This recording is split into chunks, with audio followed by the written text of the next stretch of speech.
हाँ जी 10:30 कैसे हो सब बढ़िया मज़े में। तो पिछली वीडियो में हमने सेक्शन फार्मूला पढ़ा था और उसके क्वेश्चन करे थे एक्सरसाइज 7.2 के।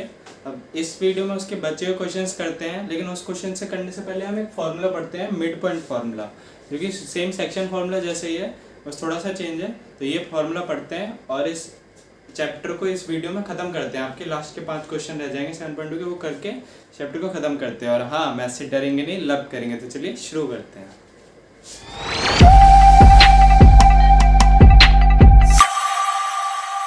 तो आपका मिड पॉइंट फार्मूला क्या है? मिड पॉइंट फार्मूला क्या है कि आपके सेम दो पॉइंट दे रखे हैं, कोई ए कोमा बी, ए के कोऑर्डिनेट्स दे रखे हैं, बी के कोऑर्डिनेट्स दे रखे हैं, और एक पॉइंट टी दे रखा है जो कि उसे बाइसेक्ट डिवाइड करता है 1:1 में, और उसके कोऑर्डिनेट है एक्स कोमा वाई।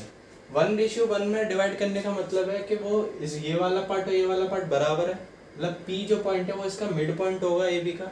तो जब हमें पता हो कि किसी दो पॉइंट को ज्वाइन करने वाली लाइन का कोई मिड पॉइंट के कोऑर्डिनेट्स हमें निकालने हैं, तो हम अब इसमें सेक्शन फार्मूला लगाएंगे। सेक्शन फार्मूला एक्स और वाई के कोऑर्डिनेट कैसे निकालते थे हम?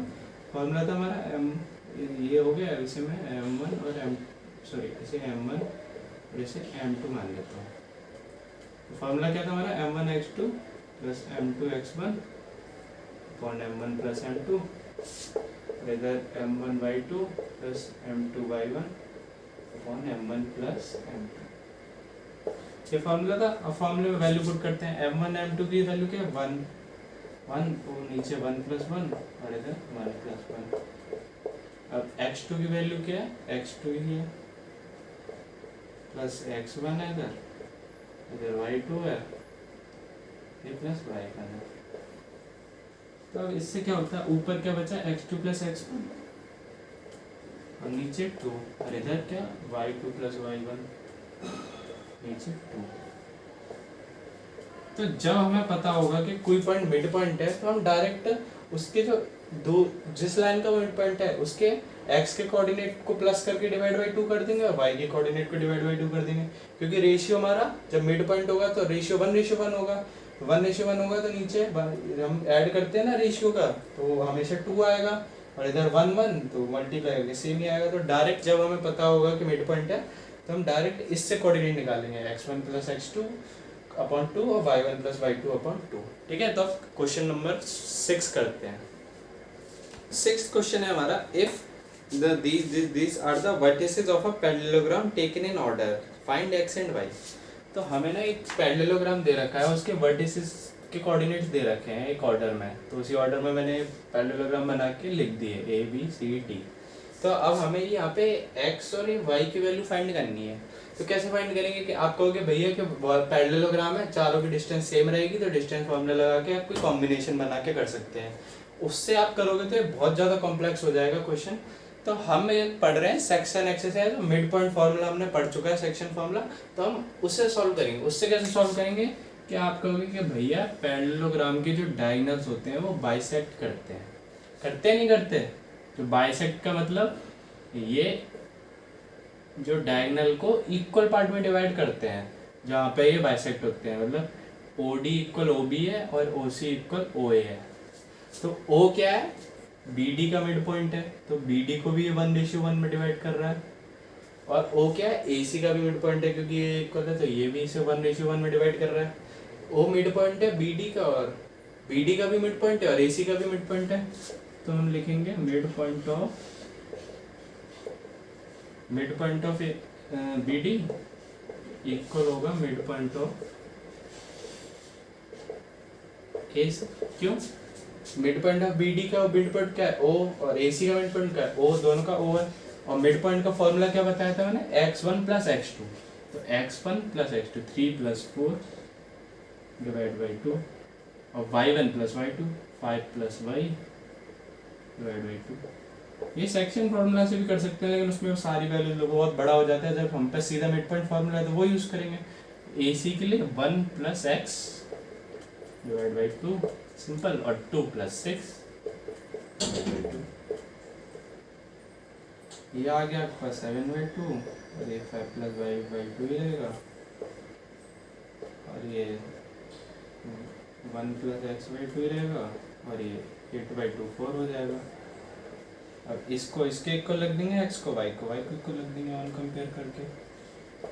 7/2 किसके इक्वल आ जाएगा, 1 + x/2 के, और 5 + y/2 इक्वल आ जाएगा 4 के। ठीक है, x कोऑर्डिनेट x के इक्वल, y कोऑर्डिनेट y के इक्वल है ना। 8 2 से 2 गया, 1 इधर आ गया तो x की वैल्यू 6 हो गई, 5 + y 8, 5 3, x और y की वैल्यू आ गई। तो हमें क्या निकालना था, x और y की वैल्यू निकालनी थी, आ गई हमारी।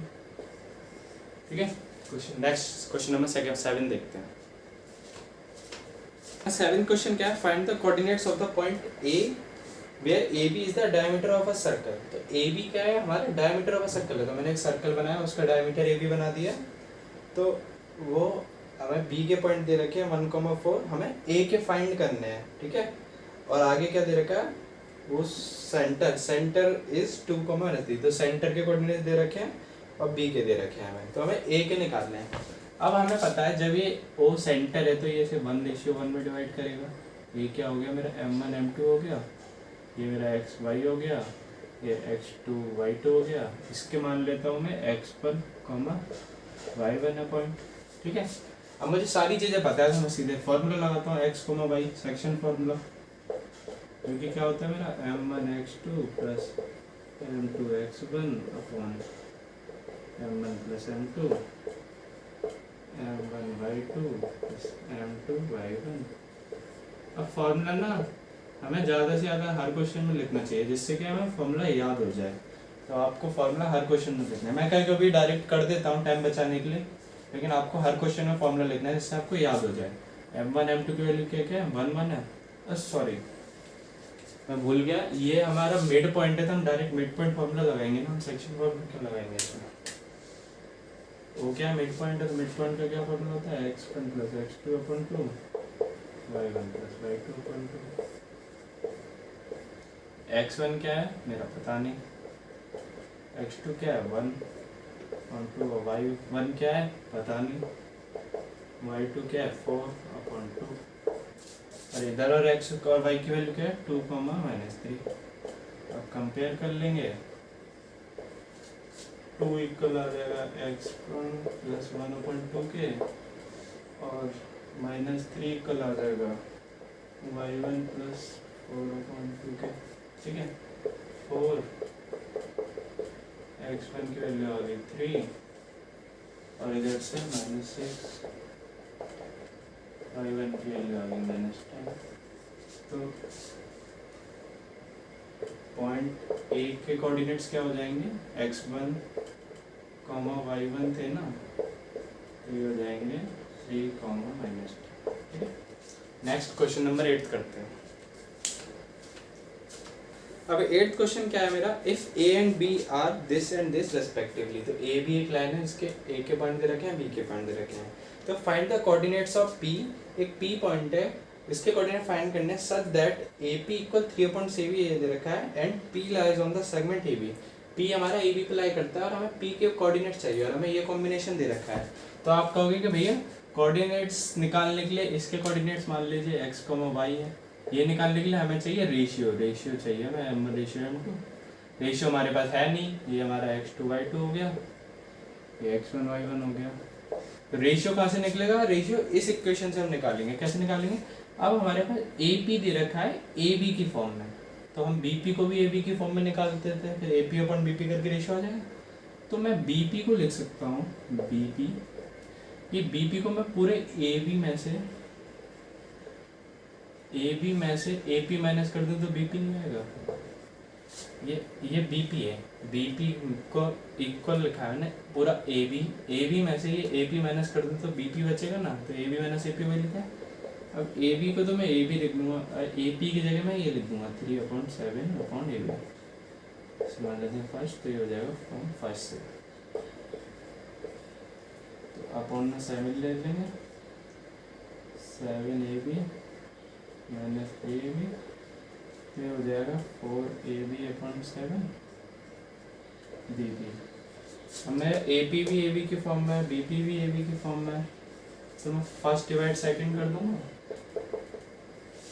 तो A P upon B P equal आ जाएंगे। ए पी कितना है 3/7 बी पी और ये 4/7 ए बी से ए बी कैंसिल हो गया और इसका मल्टीप्लाई ऊपर होगा और इसका इधर होगा। तो 3/7 अपॉन 7/4। तो रेशियो क्या आया मेरा A P ratio B P आया 3/4। तो ये रेशियो आ गया 3/4। अब मेरे पे m1 m2 है, ये सारी वैल्यूज है, तो मैं डायरेक्ट x को मोबाइल के निकाल दूंगा।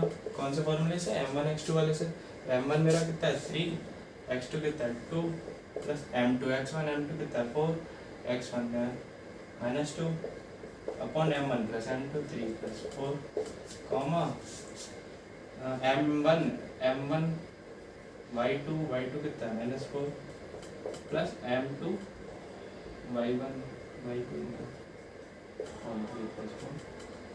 डायरेक्ट सॉल्व कर दूंगा इसे मैं। हो जाएगा 6 -8 अपॉन 7 हो जाएगा -12 -8/7 -2 अपॉन 7 और ये हो गया -20/7। ये आ गया आपके x और p के कोऑर्डिनेट्स। ठीक है, अब इसका क्वेश्चन नंबर 9 करते हैं। अब 9th क्वेश्चन क्या है हमारा? Find the coordinates of the point which divide the line segment joining a and b into 4 equal parts. तो हमारे पे एक लाइन दे रखी है a और b, उसके कोऑर्डिनेट्स दे रखे हैं जो कि 4 इक्वल पार्ट्स में डिवाइड हुई है। तो मान लेते हैं p q r कोई 3 पॉइंट है जो कि इसे 4 इक्वल पार्ट में डिवाइड कर रहे हैं। मतलब ये वाला पार्ट, ये वाला पार्ट, ये वाला पार्ट और ये वाला पार्ट चारों इक्वल है। A P equal P Q equal Q R equal R B है। तो 4 इक्वल पार्ट हैं। इससे क्या पता चलता है हमें कि जो Q होगा वो इस ए बी लाइन का मिड पॉइंट होगा, क्योंकि ये 2 पार्ट इक्वल है, ये 2 पार्ट इक्वल है, दोनों साइड इसके इक्वल है, तो मिड पॉइंट होगा। तो इसे आप ऐसे समझते हैं जैसे कि ये इधर एक पार्ट ये इधर है और इधर चारों पार्ट इक्वल है, ये। तो इसका रेशियो निकालने के लिए एक पार्ट इधर है और 3 पार्ट इधर है, तो इसका रेशियो 1:3 हो जाएगा। इसमें 2 पार्ट इधर है, 2 पार्ट इधर है, तो इसका 2:2 हो जाएगा। और इसमें इसका निकालने के लिए एक पार्ट इधर है और 3 पार्ट इधर है, तो इसका 3:1 हो जाएगा। क्योंकि चारों पार्ट इक्वल है ना, तो एक पार्ट और इधर 3 पार्ट 1:3, 1 2 इधर और 2 इधर, तो 2:2, 1 2 3 इधर और 1 इधर, 3:1। अब ये पॉइंट पता है और सारे रेशियो पता है, तो निकालते हैं। अब Q क्या है हमारा? Q is mid point of A B. क्यों? क्योंकि इधर भी इक्वल है, इधर भी इक्वल है, इधर भी 2 पार्ट है, इधर भी 2 पार्ट है, इक्वल है ना, तो Q मिड पॉइंट है। तो Q के कोऑर्डिनेट निकालने के लिए कैसे, कोऑर्डिनेट ऑफ Q कैसे निकालेंगे हम? हमें पता है मिड पॉइंट के कोऑर्डिनेट्स हम कैसे निकालते हैं, x1 प्लस x2 अपॉन 2। तो x1 इसके लिए क्या हो जाएगा -2 और ये 2 अपॉन 2 और y के लिए 2 प्लस 8 अपॉन 2। तो ये तो 0 हो जाएगा और ये 5 हो जाएगा। तो Q के कोऑर्डिनेट्स क्या है 0, 5। अब P ये वाला पार्ट और ये AP इक्वल PQ है ना, तो P मिड पॉइंट हो गया। तो P is mid point of AQ का मिड पॉइंट हो गया। तो P के कोऑर्डिनेट क्या होंगे? P के कोऑर्डिनेट इसका और इसके x1 x2 y1 y2 upon 2। तो -2 + 0 अपॉन 2, 2 + 5 अपॉन 2, फिर -1 हो जाएगा और इसमें -2 हो जाएगा। अब R इसका मिड पॉइंट होगा क्योंकि QR इक्वल R भी है, तो R is mid point of QB। तो कोऑर्डिनेट ऑफ R कैसे निकालेंगे? अब ये 0 + 2 अपॉन 2 और 5 + 8 अपॉन 2। ये तो हुआ x1 x2 y अपॉन 2 और y1 y2 अपॉन 2। ये 1 हो गया, 18 में हमारे Q के कोऑर्डिनेट आ गए, P के आ गए और R के आ गए। हमें तीनों के कोऑर्डिनेट निकाल लेते ना जो इसे 4 पार्ट्स में डिवाइड करती है। ठीक है, तो इसका बचा हुआ लास्ट क्वेश्चन करते हैं और इस चैप्टर को खत्म करते हैं। लास्ट क्वेश्चन करते हैं इस एक्सरसाइज का और इस चैप्टर का। तो find the area of a rhombus if its vertices are, तो हमें एक रोम्बस दे रखा है, मैंने बना लिया ABCD, उसके वर्टिसेस हमें दे रखे हैं टेकन इन ऑर्डर, तो इसका हमें एरिया निकालना है। अब एरिया ऑफ रोम्बस क्या होता है, एरिया ऑफ रोम्बस होता है आपका half into product of rhombus के जो डायगोनल होते हैं उनका प्रोडक्ट का हाफ होता है। तो डायगोनल क्या है हमारे, AC और BD, तो AC इंटू BD का हाफ, मतलब डायगोनल के प्रोडक्ट, दोनों डायगोनल के प्रोडक्ट का हाफ हमारा एरिया ऑफ रोम्बस होता है। तो ABCD का एरिया ऐसा निकलेगा। अब AC और BD तो है नहीं मेरे पे, लेकिन इनके कोऑर्डिनेट्स हैं, तो मैं डिस्टेंस फार्मूला से AC और BD निकाल सकता हूँ। तो AC कैसे निकालूंगा मैं, हमने पिछली वीडियो में पढ़ा था डिस्टेंस फार्मूला, उसके हिसाब से AC निकालने के लिए -1 -3 का होल स्क्वायर प्लस 4 - 0 का होल स्क्वायर, रूट के अंदर डिस्टेंस फार्मूला यही होता है ना, -4 का स्क्वायर 16 और 4 का 16 आ गया 32, जिसे हम देख सकते हैं 4√2। ठीक है, ऐसे ही अब BD निकालेंगे।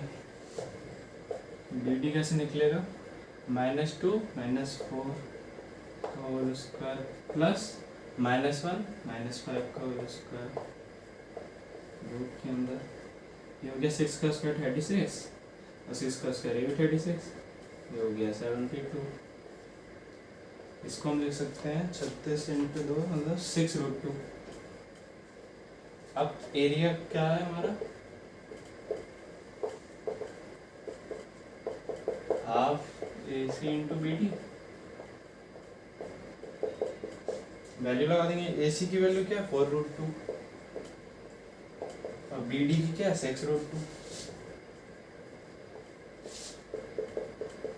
अब 4 × 6 24 और √2 × √2 2, सॉरी 4 × 6 24 और √2 × √2 2, 2 से 2 कैंसिल, तो 25 स्क्वायर। ठीक है, ये हमारा फाइनल आंसर। तो आई होप आपको ये एक्सरसाइज समझ में आई होगी। इसमें हमने मिड पॉइंट फार्मूला पढ़ा और फिर उसके एक्सरसाइज 7.2 के बचे हुए क्वेश्चंस किए। तो ये चैप्टर यहीं पे खत्म होता है। बहुत ही इजी चैप्टर था। सेक्शन फार्मूला पढ़ा, उसकी एक्सरसाइज की, फिर हमने मिड पॉइंट फार्मूला और डिस्टेंस फार्मूला पढ़ा, उसकी एक्सरसाइज की। तो ये चैप्टर आपका यहीं खत्म होता है। मिलते हैं इसकी नेक्स्ट वीडियो में नई यूनिट के साथ। तब तक के लिए आप चैनल को सब्सक्राइब कर देना, वीडियो को लाइक कर देना। Okay, bye.